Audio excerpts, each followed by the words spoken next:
আসসালামু আলাইকুম। আমন্ত্রণ সবাইকে সিলেট স্টুডিও থেকে চ্যানেল এস সিলেট নিউজে।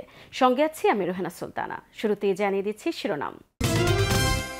যারা এতদিন নির্বাচনের জন্য নির্বাচন করে জনগণকে বেহুশ করে তুলেছিল, এখন তারা ভিন্ন সুরে কথা বলতে শুরু করেছে। ইসলামী ও সমমনা ৮ দলের সিলেট বিভাগীয় সমাবেশে জামায়াত ইসলামীর আমির ডাক্তার শফিকুর রহমান। হবিগঞ্জের নবীগঞ্জে এশিয়ার অন্যতম বৃহৎ বিদ্যুৎ উৎপাদন কেন্দ্র সামিট বিবিয়ানা বিদ্যুৎ উৎপাদন কেন্দ্রে অগ্নিকাণ্ড। ওসমানীনগরের শেখ হাসিনা সরকারের সময়ে দেওয়া গৃহে এখন মানুষ নেই, দরজায় ঝুলছে তালা। সুনামগঞ্জের হাওর এলাকার হতদরিদ্র নারী পুরুষের মধ্যে শীত বস্ত্র বিতরণ করেছে রেস্কিউ এইড ট্রাস্ট। এবং বড়লেখা উপজেলায় সাবেক প্রধানমন্ত্রী বেগম খালেদা জিয়ার সুস্থতা কামনায় নফল রোজা রাখলেন ৮০০ সাধারণ মানুষ। শুনছিলেন শিরোনাম, এবারে বিস্তারিত।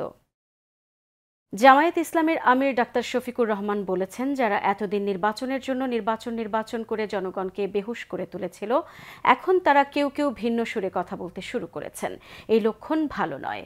তারা বুঝতে পেরেছেন, তারা যে সমস্ত কর্মকাণ্ড বাংলাদেশে পরিচালনা করেছেন, জনগণ তাদেরকে আগামী নির্বাচনে লাল কার্ড দেখানোর জন্য প্রস্তুত হয়ে গিয়েছে।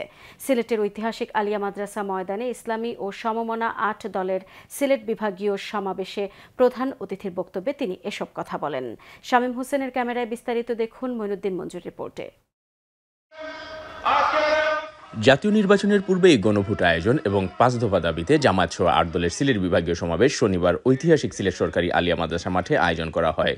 দুপুর ১২টায় আনুষ্ঠানিকভাবে সমাবেশ শুরুর আগেই সকাল থেকে সিলেট বিভাগের বিভিন্ন জেলা ও উপজেলা থেকে দলে দলে নেতাকর্মীরা মিছিল নিয়ে মাঠে এসে জড়ো হন। খেলাফত মজলিসের আমির মাওলানা আব্দুল বাসিত আজাদের সভাপতিত্বে ইসলামী ও সমমনা ৮ দল সিলেট জেলা ও মহানগর নেতৃবৃন্দের যৌথ সঞ্চালনায় অনুষ্ঠিত সমাবেশে প্রধান অতিথির বক্তব্য রাখেন জামাত ইসলামীর আমির ডাক্তার শফিকুর রহমান। যারা এতদিন নির্বাচনের জন্য নির্বাচন করে জনগণকে বেহুশ করে তুলেছিল, এখন তারা ভিন্ন সুরে কেউ কথা বলতে শুরু করেছে। এ লক্ষণ ভালো নয়। তারা বুঝতে পেরেছেন, তারা যে সমস্ত কর্মকাণ্ড বাংলাদেশে পরিচালনা করছেন, বাংলাদেশের জনগণ তাদেরকে আগামী নির্বাচনে লাল কার্ড দেখানোর জন্য প্রস্তুত হয়ে গিয়েছে। ফেসিস্ট পালালেও ফেসিবাদের কালো ছায়া দেশ থেকে হারিয়ে যায়নি বলে মন্তব্য করে ডাক্তার শফিকুর রহমান বলেন, একদল ১৭ বছর এদেশে ফেসিবাদ কায়েম করে রেখেছিল, এখন নতুন করে আরেক দল সেই ফেসিবাদ ফিরিয়ে আনার প্রক্রিয়া শুরু করেছে। অপকর্মের দায় নিয়ে ফ্যাসিস্টরা বাংলাদেশ থেকে পালিয়েছে, কিন্তু ফ্যাসিজমের কালো ছায়া বাংলাদেশ থেকে যায়নি। একদল যে অপকর্ম করে চলে গিয়েছে, আরেক দল বাংলাদেশে সেই অপকর্মের দায়িত্ব নিয়েছে।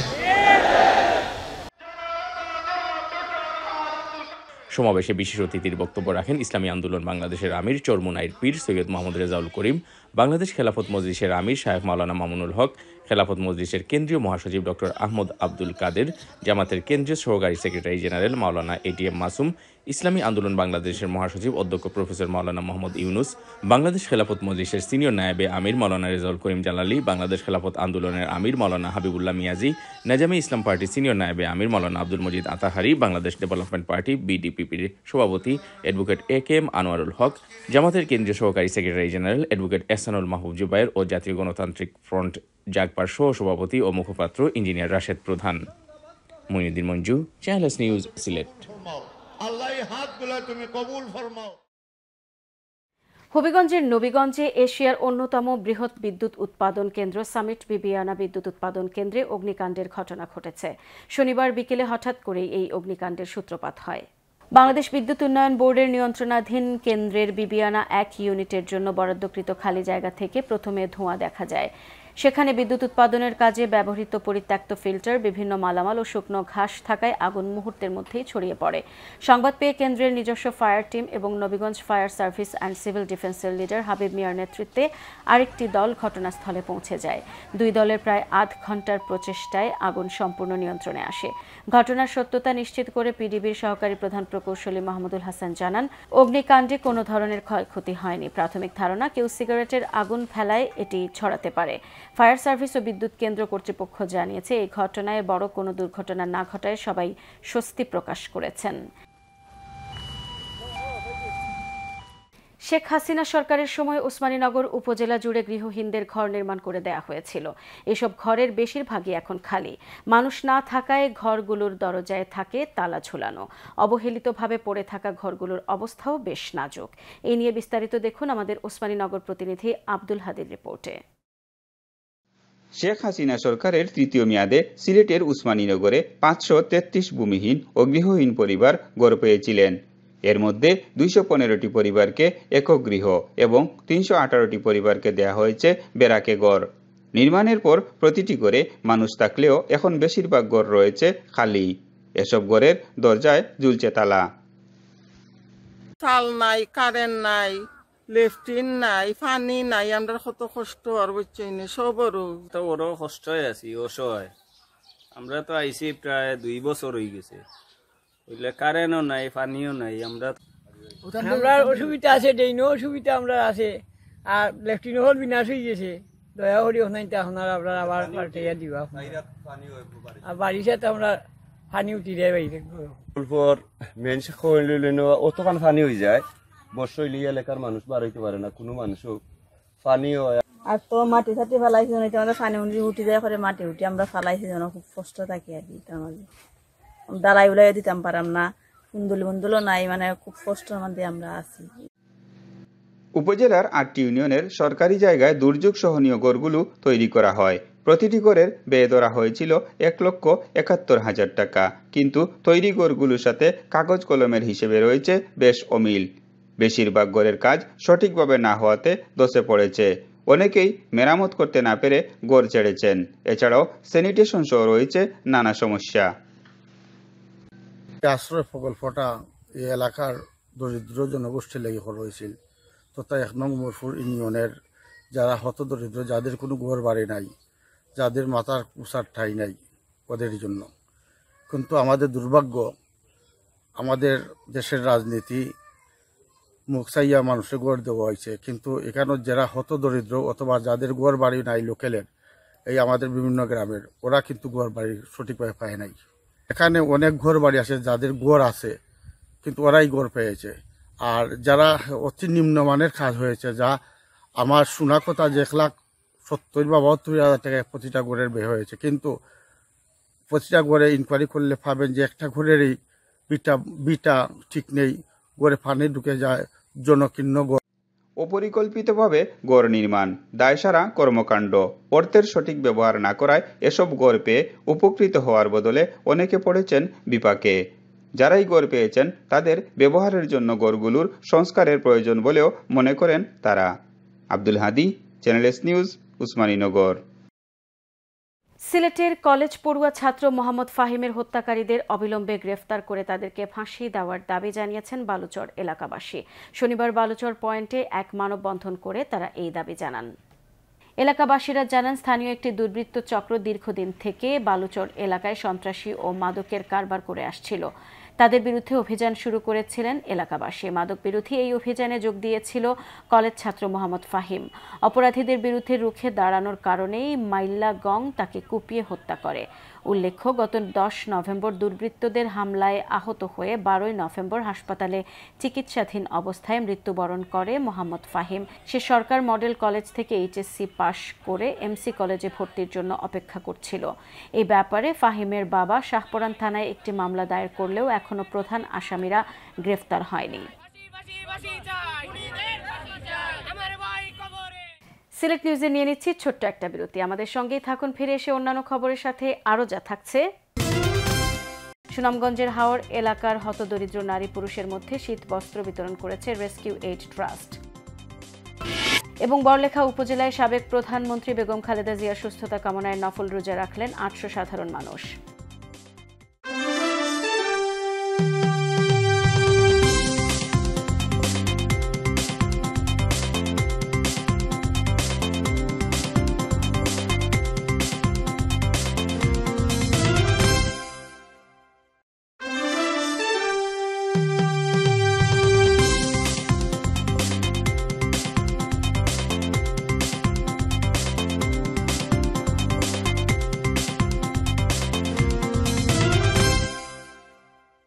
স্বাগত আরেকবার সিলেট স্টুডিও থেকে চ্যানেল এস সিলেট নিউজে।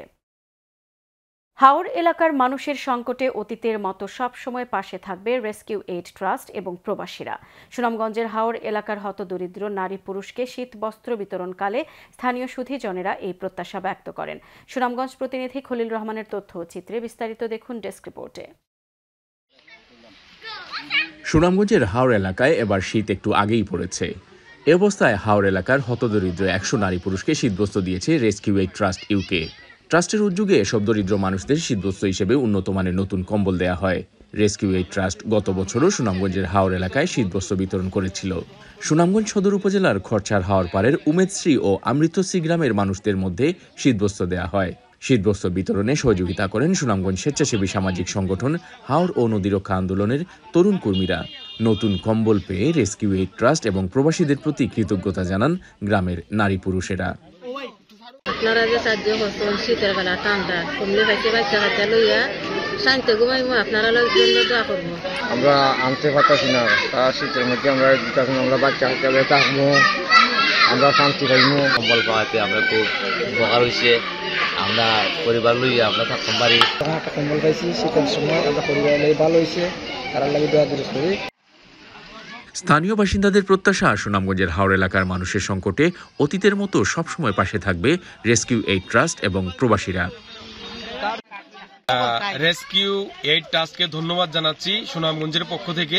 আমরা চাই যে এই যুবশক্তিকে কাজে লাগিয়ে যদি ওনারা পরবর্তীতে যে কোনো কার্যক্রম ওনারা হাতে নেন, আমরা এই সুনামগঞ্জ হাওড় অঞ্চলে আমরা চেষ্টা করব সর্বাত্মক সহযোগিতার মাধ্যমে ওনাদের সহযোগিতাটা একদম মানুষের দূরগোড়ায় পৌঁছে দেওয়ার জন্য। আমরা আশাবাদী যে ভবিষ্যতে এরকম আরো সুন্দর ভালো উদ্যোগ নেবেন, হাওড় অঞ্চলের মানুষ অনেক সুবিধা পায়। হাওড় অঞ্চলের জনগণ গরিব, মেহনতি, নারী, পুরুষ, বৃদ্ধ, বিধবা, তাদেরকে আমরা শীত বস্ত্র, যাদের অন্য বস্ত্র যোগানের কোনো উপার্জন ক্ষমতা নাই, তাদেরকে আমরা সেই উপহার সামগ্রী আপনার মাধ্যমে দিতে পারছি। সেই জন্য আমি সবার পক্ষ থেকে আপনাদেরকে আন্তরিক ধন্যবাদ ও শুভেচ্ছা জানাচ্ছি। শীতবস্ত্র বিতরণকালে সাংবাদিক আইনজীবী খলিল রহমান, হাওড় ও নদীরক্ষা আন্দোলনের যুগ্ম আহ্বায়ক মোহাম্মদ রাজু আহমেদ ও ওবায়দুল হক মিলন, সদস্য দবির মিয়া ও আফজাল আহমদ, স্থানীয় সমাজকর্মী কবির আহমদ চৌধুরী, শাকিল আহমদ সহ আরও অনেকেই উপস্থিত ছিলেন। Muinuddin Manju, channel S news desk. Barlekha উপজেলার উত্তর চৌমুহনী শাহী ঈদগাহে বিএনপি চেয়ারপারসন সাবেক প্রধানমন্ত্রী বেগম খালেদা জিয়ার সুস্থতা কামনায় নফল রোজা শেষে ইফতার ও দোয়া মাহফিল অনুষ্ঠিত হয়েছে। এতে প্রধান অতিথি হিসেবে উপস্থিত ছিলেন কাতার বিএনপির সাধারণ সম্পাদক ও মৌলভীবাজার 1 আসনের সংসদ সদস্য পদপ্রার্থী শরীফুল হক সাজু। উপস্থিত ছিলেন পৌর বিএনপির সভাপতি সাইফুল ইসলাম খোকন, বিএনপির নেতা মুজিব রাজা চৌধুরী, বড়লেখা উপজেলা বিএনপির নেতা আব্দুল কাদির পলাশ, পৌর বিএনপির সাংগঠনিক সম্পাদক শামীম আহমদ মরহালদার, সিনিয়র যুগ্ম সম্পাদক শামসুল হাসান আহমদ, জুড়ি উপজেলা বিএনপির সাবেক সাধারণ সম্পাদক হাবিবুর রহমান আসকর, সাংগঠনিক সম্পাদক রুমেল উদ্দিন, পৌর বিএনপির সহসভাপতি হাজি ফখর উদ্দিন, সদর ইউনিয়ন বিএনপির সিনিয়র সহসভাপতি আজিজুর রহমান, বড়লেখা উপজেলার কৃষক দলের সভাপতি হাজি আব্দুল বাসিত সেলিম, পৌর বিএনপির নেতা হারুনুর রশিদ সহ আরও অনেকে। এতে মোনাজাত পরিচালনা করেন উত্তর চৌমুহনী ঈদগাহের খতিব মাওলানা আব্দুল্লাহ আল মারুফ। মৌলভীবাজারের পশ্চিম বড়হাটে বড়হাট ওয়েলফেয়ার ট্রাস্টের উদ্যোগে দ্বৈত ব্যাডমিন্টন প্রতিযোগিতার সিজন 2 এর শুভ উদ্বোধন হয়েছে। এই বর্ণাঢ্য টুর্নামেন্টের বিস্তারিত জানাচ্ছেন আমাদের মৌলভীবাজারের head of news Khaled Chowdhury. ক্যামেরায় ছিলেন অশ্বিনী সিনহা। মৌলভীবাজারের পশ্চিম বড়হাটে বড়হাট ওয়েলফেয়ার ট্রাস্টের উদ্যোগে দ্বৈত ব্যাডমিন্টন প্রতিযোগিতা সিজন 2 এর উদ্বোধনী অনুষ্ঠান অনুষ্ঠিত হয়েছে। উক্ত অনুষ্ঠানে ক্রীড়া ব্যক্তিত্ব লিটন কান্তি দাসের সঞ্চালনায় সভাপতিত্ব করেন বীর মুক্তিযোদ্ধা সিরাজুল ইসলাম গিয়াস। প্রধান অতিথি হিসেবে উপস্থিত ছিলেন সম্মিলিত সামাজিক উন্নয়ন পরিষদের সভাপতি খালেদ চৌধুরী। বিশেষ অতিথি হিসেবে উপস্থিত ছিলেন বিশিষ্ট ব্যবসায়ী ও ইউকে প্রবাসী মিজানুর রহমান, অত্র সংগঠনের সাধারণ সম্পাদক বিশিষ্ট সমাজসেবক আব্দুল মতিন, শামীম আহমদ, প্রফুল্ল দাস, রাহেল আহমদ, ইয়ারুফ মিয়া, আলমগীর হোসেন সহ এলাকার যুব সমাজ ও বিশিষ্টজনরা। এই আয়োজনের মূল লক্ষ্য ও উদ্দেশ্য যুব সমাজকে মাদকমুক্ত ও সন্ত্রাসমুক্তকরণ ও সুস্থ সমাজ গঠন করা। বড়হাট এই ওয়েলফেয়ার ট্রাস্ট মৌলভীবাজারের এই সংগঠনদের মধ্যে একটি অন্যতম সংগঠন গড়ে উঠেছে ইতিমধ্যে। এছাড়াও তারা মানবিক কাজ ছাড়াও আজকে বিগত 2 বছর যাবৎ যুব সমাজকে সুপথে রাখার জন্য যে কয়েকটা উপাদান প্রয়োজন তার মধ্যে অন্যতম হচ্ছে ক্রিয়াঙ্গনকে সফল রাখা। যে আমাদের প্রবাসী ফয়সল রাজা সহ তার প্রবাসী বন্ধুরা সবাই এভাবে সহযোগিতা করে থাকেন। খেলাধুলা যদি থাকে তাইলে মাদক এগুলা পরিহার করা যায়। বরহাট ওয়েলফেয়ার ট্রাস্ট মূলত গঠন করা বরহাট আমরা যারা বরহাটবাসী যারা আছেন দরিদ্র অসহায় মানুষকে সাহায্য সহযোগিতার একটা মাধ্যম, মূল মাধ্যম। আর বর্তমানে আমরা গত কয়েক বছর ধরে ব্যাডমিন্টন, ফুটবল যাতে ইয়াং জেনারেশন যারা আছে যাতে বাল্লা সুস্থ সুন্দর মনের অধিকারী হই, এই প্রচেষ্টাটাই আমরা মূল লক্ষ্য। এবং খেলার আয়োজনের পেছনে যারা আর্থিকভাবে সহযোগিতা করেছেন, বিশেষ করে ইউকে প্রবাসী আমাদের গ্রামের কিছু সন্তান যারা ফসল রাজা ভাই সহ আমার মিজান সহ আরো অনেকেই সবাই সহযোগিতা করেছেন এবং আগামীতে আরো করবেন। আমি সবাইকে আন্তরিক ধন্যবাদ জানাইলাম। উক্ত ব্যাডমিন্টন প্রতিযোগিতায় উদ্বোধনী ম্যাচে অংশগ্রহণ করেন আইয়ুবতরী বনাম রাসেল স্কোয়াড। এলাকার যুব সমাজ ও ক্রীড়ামোদীরা এই আয়োজনের প্রতি ধন্যবাদ এবং তা অব্যাহত রাখার আবেদন জানান। বরহাট ওয়েলফেয়ার ট্রাস্ট তাদের এরকম মহতি উদ্যোগ এবং কার্যক্রম যাতে অব্যাহত থাকে, আমরা আমাদের বাস্তবায়নের আমরা কার্যক্রমের মাধ্যমে, খেলাধুলার মাধ্যমে আমরা সততা ন্যায়নিষ্ঠার মাধ্যমে আমরা সুন্দর একটা ক্রিয়া পরিবেশ তৈরি করবো ইনশাল্লাহ। এই ব্যাডমিন্টন টুর্নামেন্ট এর সফলতা কামনা করি আর আগামীতে এটা বহাল থাকবে ইনশাল্লাহ। এই ওয়েলফেয়ার ট্রাস্টের যে প্রতিষ্ঠাতা আমাদের ফয়সল রাজা ভাইরে অসংখ্য ধন্যবাদ এলাকাবাসীর পক্ষ থেকে। এক পর্যায়ে বরহাট ওয়েলফেয়ার ট্রাস্টের পৃষ্ঠপোষক ফয়সল রাজা অডিও বার্তার মাধ্যমে উপস্থিত সকলকে ধন্যবাদ এবং কৃতজ্ঞতা জ্ঞাপন করেন। সকল অংশগ্রহণকারী দলকে অভিনন্দন। খেলাধুলায় জয় পরাজয় থাকবেই, কিন্তু প্রকৃত সাফল্য হলো একতা, শিক্ষা এবং সুস্থ বিনোদন। ইনশাল্লাহ ভবিষ্যতেও আমরা এমন সুন্দর আয়োজন অব্যাহত রাখব এবং আমাদের কমিউনিটির কল্যাণের কাজ করে যাব। সবাইকে ধন্যবাদ। খালেদ চৌধুরী, চ্যানেল নিউজ, পশ্চিম বরহাট, মৌলভীবাজার। বিএনপি চেয়ারপারসন বেগম খালেদা জিয়ার সুস্থতা কামনায় সুনামগঞ্জের তাহিরপুরে কোরআন খতম দিয়েছেন ৬০ জন হাফিজ। শুক্রবার বিকেলে উপজেলার বাদাঘাট হাইস্কুল মাঠে কোরআন খতম শেষে গণদোয়ার মাহফিল অনুষ্ঠিত হয়। তাহিরপুর উপজেলা পরিষদের সাবেক চেয়ারম্যান ও জেলা বিএনপির আহ্বায়ক কমিটির সদস্য কামরুজ্জামান কামরুল এই কোরআন খতম ও দোয়া মাহফিলের আয়োজন করেন। কামরুল সুনামগঞ্জ ১ আসনে তাহিরপুর, জামালগঞ্জ, ধর্মপাশা মধ্যনগর বিএনপির মনোনয়ন প্রত্যাশী। বিকেল ৩টা থেকে মাঠ প্রস্তুত করা মঞ্চে ৬০ জন হাফিজ কোরআন খতমে অংশ নেন। কোরআন খতম শেষে বিকেলে অনুষ্ঠিত হয় গণদোয়া। এতে এলাকার হাজারো মানুষ অংশ নেন। স্থানীয় ফৈলানপুর মাদ্রাসার মুহতামিম মাওলানা মোহাম্মদ মঈনুদ্দিন মোনাজাতের আগে সংক্ষিপ্ত বক্তব্য দেন কামরুজ্জামান কামরুল। কামরুল বলেন, বেগম খালেদা জিয়া জীবনভর দেশ ও মানুষের কল্যাণে কাজ করেছেন। তিনি ৩ বারের সাবেক প্রধানমন্ত্রী। তিনি এই দেশ ও দেশের মানুষকে ভালোবাসেন, মানুষও তাকে শ্রদ্ধা করে। তাই দেশের মানুষ তার সুস্থতার জন্য মন প্রাণ উজাড় করে মহান আল্লাহর দরবারে দোয়া করছে। সিলেট নিউজ আজ এই পর্যন্তই। সিলেট বিভাগের প্রত্যন্ত অঞ্চলের খবর জানতে চোখ রাখুন চ্যানেল এস এর পর্দায়। সবাইকে ধন্যবাদ এতক্ষণ সঙ্গে থাকার জন্য। আল্লাহ হাফেজ।